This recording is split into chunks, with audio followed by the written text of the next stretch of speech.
Les Mormons, ou plus exactement les membres de l'Église de Jésus-Christ des Saints des Derniers Jours, parlent souvent du rétablissement. Vous connaissez peut-être la Réforme, une période de grands changements dans le christianisme, mais le rétablissement est complètement différent.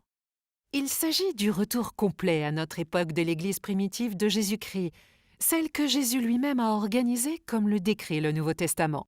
Cette organisation rétablie s'appelle l'Église de Jésus-Christ des Saints des Derniers Jours.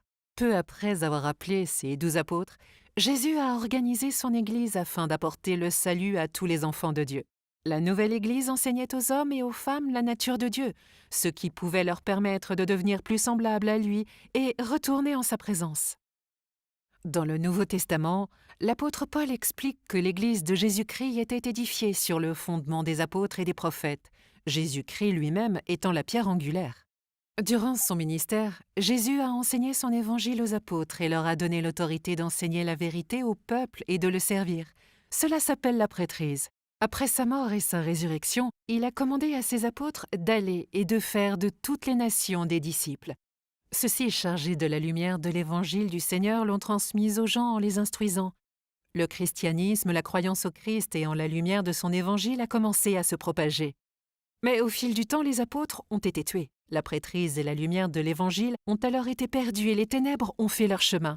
Ce fondement de la vérité donné par les apôtres et les prophètes de Dieu a disparu. Bien que la lumière des disciples fidèles du Seigneur ait perduré, sans ces apôtres et prophètes, le canal officiel de la révélation et de l'autorité de Dieu par l'intermédiaire de ses porte-paroles s'est refermé. La lumière de l'Évangile s'affaiblissant, la confusion s'est installée et de nombreuses vérités ont été perdues, comme l'avait prophétisé l'apôtre Paul. En parlant de la seconde venue de Jésus-Christ, Paul a dit que personne ne vous séduise d'aucune manière, car il faut que l'apostasie soit arrivée auparavant. Ainsi, les saints des derniers jours appellent cette période l'apostasie. Le retour divin de l'Église de Jésus-Christ fondée sur les apôtres et les prophètes, la lumière et la connaissance de l'Évangile et l'autorité de la prêtrise est ce que les saints des derniers jours appellent le rétablissement. L'apôtre Pierre l'a prédit lorsqu'il a déclaré qu'il y aurait un temps de rétablissement de toutes choses, dont Dieu a parlé anciennement par la bouche de ses saints prophètes. Les saints des derniers jours croient que pour préparer ce rétablissement de toutes choses, Dieu a inspiré beaucoup de ses enfants au cours de la période appelée la Réforme. Martin Luther, Jean Calvin, William Tyndale et d'autres ont sincèrement cherché à revenir aux bases de l'Évangile, rapporté dans la Bible. La lumière de l'Évangile a recommencé à briller, grandissant à une époque et à un endroit où la liberté de culte était encouragée. Les conditions pour un rétablissement complet de l'Église du Christ étaient réunies. En 1820, à une époque de ferveur religieuse dans la jeune nation des États-Unis, un jeune fermier du nom de Joseph Smith a prié dans les bois près de chez lui pour savoir où trouver la vérité et la lumière et demander à Dieu à quelle Église se joindre. En réponse à sa prière, il a reçu une manifestation céleste de Dieu le Père et de son Fils Jésus-Christ qui lui ont dit de ne se joindre à aucune d'elles, mais que la lumière de l'Évangile et l'Église de Jésus-Christ seraient rétablies sur la terre par son intermédiaire.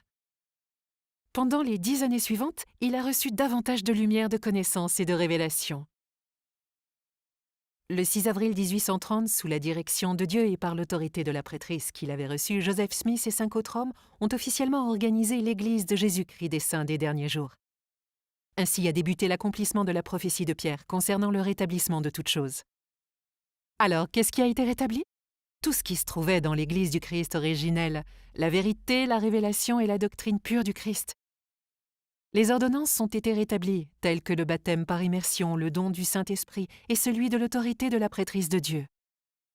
Il s'agit d'un retour complet au fondement des apôtres et prophètes qui, aujourd'hui encore, s'acquittent de la mission confiée par le Seigneur d'instruire toutes les nations. Les membres de l'Église de Jésus-Christ des Saints des Derniers Jours croient que Dieu a rétabli son Église pour une raison très simple. Il aime tous ses enfants et veut qu'ils aient de la joie dans cette vie et qu'ils retournent vivre auprès de lui. Dieu nous montre la voie par l'intermédiaire de ses prophètes actuels et des vérités enseignées dans son Église rétablie. Le rétablissement, en quoi il consiste, pourquoi il était nécessaire et comment il a été accompli. Maintenant, vous savez.